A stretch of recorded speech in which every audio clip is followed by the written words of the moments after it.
चाहेंगे आपसे? देखिए, सबसे पहले तो पहला दिन था वो दिवाली का दिन था और उस दिन भी इंडिया और नीदरलैंड की मैच थी। उसके अलावा भी कलेक्शन 43.5 करोड़ आया, जो कि बहुत बड़ा था और टाइगर के लिए किसी भी दिवाली में इतना बड़ा कलेक्शन सबसे बड़ा नंबर था। उसके बाद वो जंप हुआ 58 करोड़ पे, फिर वो गया 48 करोड़ पे। तो ये जो नंबर्स हैं, ये पहले दिन बहुत ही बड़े नंबर्स थे। उसका सिंपल सा कारण ये था कि छुट्टियां थी।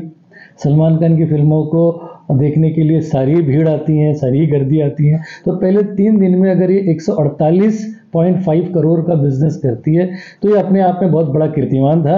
अब जब आपका संडे छुट्टी थी, मंडे छुट्टी थी और ट्यूसडे छुट्टी थी, कुछ कुछ जगह पर जो वेडनेसडे था ये वर्किंग डे था। और दूसरा सबसे बड़ा प्रॉब्लम था कि उस दिन इंडिया और न्यूजीलैंड की मैच थी जो सेमीफाइनल थी। अच्छा, सेमीफाइनल का रिकॉर्ड जो है आज तक का, वो डिज्नी हॉटस्टार का सबसे बड़ा रिकॉर्ड है। मतलब इतने जितने लोगों ने क्रिकेट मैच देखा उतना अभी तक की हिस्ट्री में लोगों ने नहीं देखा। अब ये सारे लोग जब क्रिकेट देख रहे हैं तो ऑब्वियसली वेडनेसडे को ये फिल्म ड्रॉप होनी ही थी। अब वो ड्रॉप हुई और वो पहुंची 20.5 करोड़ पे, जो एक्चुअली देखा जाए तो पहले हाफ का ही फिगर है। अब थर्सडे के नंबर्स और कम आए, 18 करोड़ आए। वो इसलिए आए क्योंकि वर्किंग डे है और वो नंबर्स कम ही आने थे। उसके बावजूद भी अगर 185 करोड़ तक का बिजनेस अगर ये 5 दिन में कर चुकी हैं तो बहुत बड़ा नंबर है। लेकिन जो आपने कहा कि जो 2 दिन का ड्रॉप है वो लॉजिकल था। वो इसलिए लॉजिकल था क्योंकि उस दिन मैच थी, उस दिन कुछ जगह पे वर्किंग डे था और फिर थर्सडे तो वर्किंग डे था ही।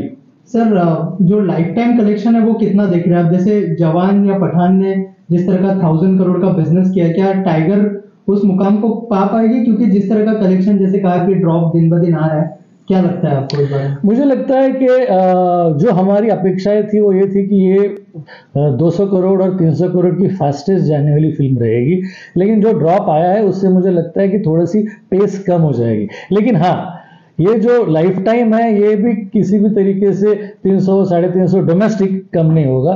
ओवरऑल जैसे कि देखा जाए तो ओवरसीज में ये फिल्म ने पहले दिन का जो रिकॉर्ड किया है वो आज तक की किसी भी फिल्म की बॉक्स ऑफिस से सबसे बड़ा है।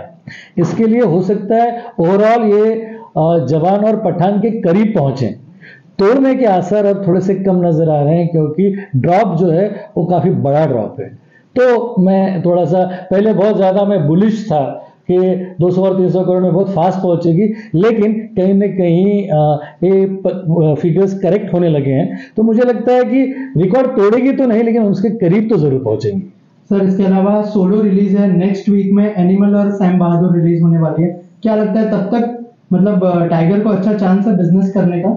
मुझे लगता है कि तब तक टाइगर अपने आप को कंसोलिडेट कर लेगी क्योंकि कोई और फिल्म है नहीं, सोलो रिलीज है और जो कि सलमान खान की फिल्म है और ये इनकी फिल्मों में एक फैमिली की बहुत बड़ी कंट्रीब्यूशन होता है। बहुत सारी फैमिलीज इसमें ग्रुप में साथ आके इस फिल्मों को देखती हैं और इस फिल्म की खासियत है कि इसमें शाहरुख खान का कीमियो है, इसके लिए रिपीट वैल्यू है। तो जो फिल्म को रिपीट वैल्यू होता है ना, उसको सुपरहिट बनाने से कोई नहीं रोक सकता। इसके लिए सोलो रिलीज है। 1 तारीख को जब सैम बहादुर और एनिमल आएगी तब तक इसके पास एक फ्री रन है, बहुत बड़ी विंडो है और इसमें फिल्म कमाल करेगी।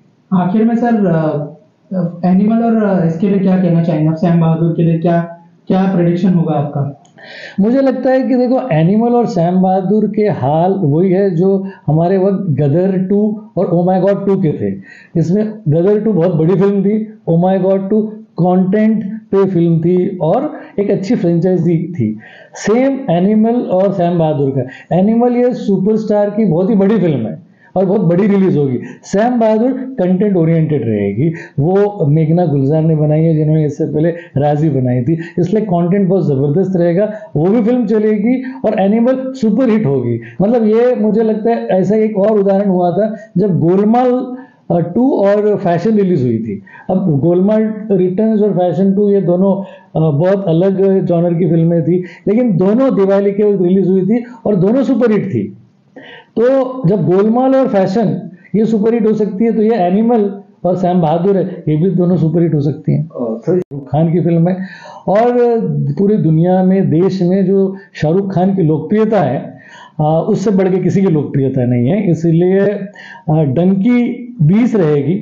सलार भी प्रभास की फिल्म है और उस डायरेक्टर ने बनाई है जिन्होंने केजीएफ बनाई थी, तो वो भी अपनी जगह पर मौजूद है। लेकिन ये साल शाहरुख खान का साल है, जहां जवान और पठान सुपरहिट हो चुकी है, उसमें डंकी को उसका बड़ा फायदा होगा।